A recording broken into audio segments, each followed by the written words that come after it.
Salut à tous, c'est Julien et aujourd'hui on va parler batterie.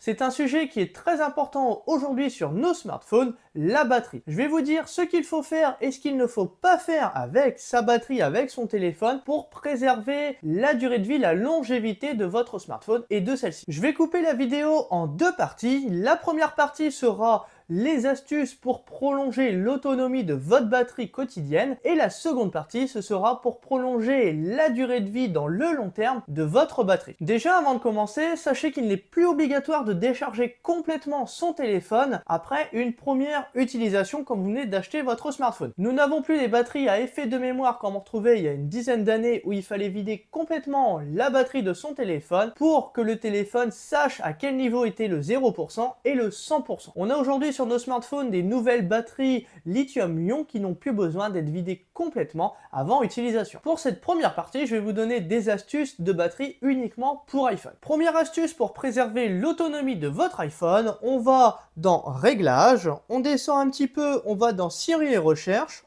on descend encore un petit peu et on désactive les suggestions d'Apple. Autre astuce, on va toujours dans Réglages, on descend un petit peu, on va dans Confidentialité et sécurité, on clique en haut service de localisation, on descend tout en bas, on va dans service système et pareil on descend un petit peu et vous avez amélioration du produit.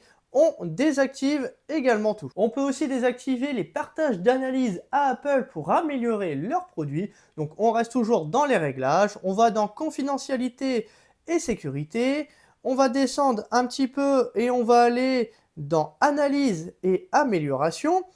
Ensuite, vous allez cliquer sur toutes les options, vous les désactivez afin qu'Apple ne puisse pas avoir accès à toutes ces fonctionnalités-là. Et d'ailleurs, comme ça va préserver votre batterie. Et enfin, une autre astuce qui se veut, je pense, la plus efficace, on retourne dans les réglages, on va aller dans Général, on va aller dans Actualiser en arrière-plan, et là, vous allez encore cliquer sur Actualiser en arrière-plan, et sur là, cette icône-là, vous allez cliquer sur Non.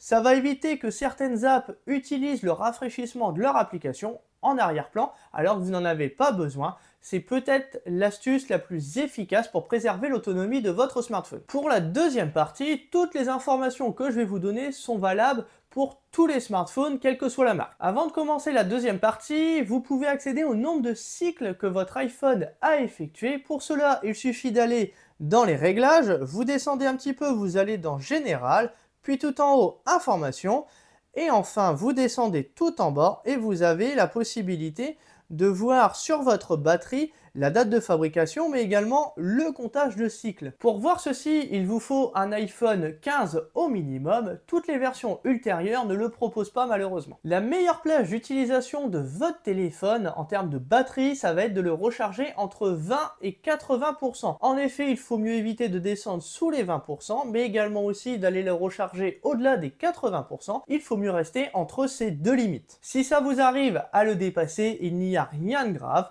mais c'est juste à éviter de le faire trop souvent. Même pour une première utilisation, quand vous venez d'avoir votre nouveau téléphone, vous pouvez le recharger bien évidemment entre 20 et 80%. Comme j'ai évoqué en début de vidéo, il n'y a plus besoin de le décharger complètement, ni de le recharger à 100%. On a les batteries de nouvelle génération. D'ailleurs, pour la recharge de votre téléphone, il vaut mieux éviter de le recharger si votre téléphone est vraiment très chaud. Il vaut mieux le faire refroidir un petit peu, ne pas l'utiliser, et le brancher une fois que celui-ci a refroidi. Ça va éviter de stresser la batterie pour rien. Pareil pour le froid, évitez d'utiliser trop souvent votre smartphone si les températures sont vraiment très froides. Il vaut mieux le mettre dans une poche et là d'ailleurs la chaleur corporelle va permettre de garder la meilleure autonomie de votre téléphone. Pour la longévité de la batterie, il est recommandé d'éviter de laisser charger son téléphone une fois les 100% de batterie atteints. Certes, une fois à 100%, le téléphone et le chargeur communiquent pour dire attention stop, j'ai déjà suffisamment de batterie, arrête de m'envoyer, mais le chargeur chargeur, on voit quand même des petits pics d'énergie pour maintenir cette charge à 100% pour que quand vous en ayez besoin, que votre téléphone soit blindé au max. Donc ça va envoyer des petits pics d'énergie, des petits pics de surtension et ça peut faire stresser votre batterie pour rien. Et même maintenant sur certains téléphones, les constructeurs mettent en place un algorithme. En fonction de vos habitudes, le téléphone va se charger jusqu'à 80% et va finir de se recharger tranquillement pour aller à 100% juste avant votre réveil. Cela va éviter d'endommager la batterie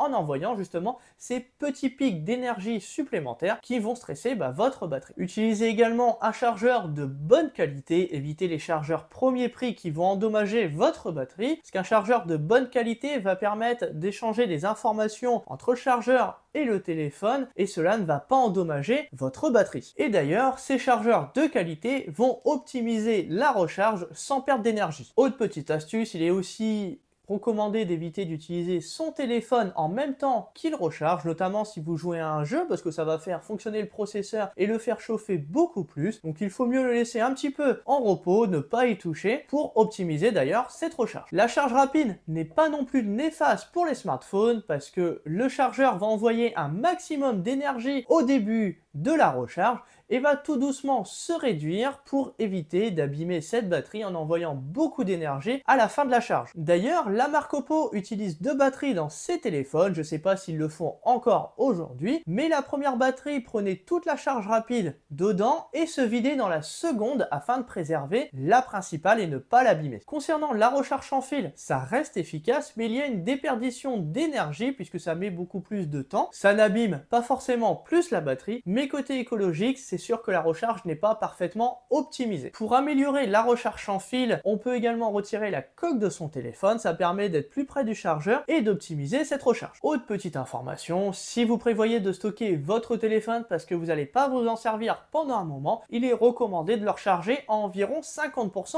de batterie. Et enfin, dernier petit conseil, il est quand même recommandé de retirer son chargeur de la prise une fois que vous avez fini de recharger votre téléphone, même s'il y a très peu d'énergie qui passe, il y en a quand même un tout petit peu. Ça permet d'une façon d'être un petit peu plus écologique. Et en plus, pour votre sécurité, ça peut vous protéger d'un incendie, surtout si le chargeur est de mauvaise qualité. J'espère que cette vidéo vous aura plu et qu'elle vous aura apporté des idées concernant la charge de votre téléphone et également aussi les petites astuces que je vous ai données en première partie de cette vidéo. N'hésitez pas à liker, à partager, à commenter cette vidéo. N'hésitez pas également à me rejoindre sur les réseaux sociaux. Tout est en description de la vidéo. Et moi je vous dis à bientôt. Salut!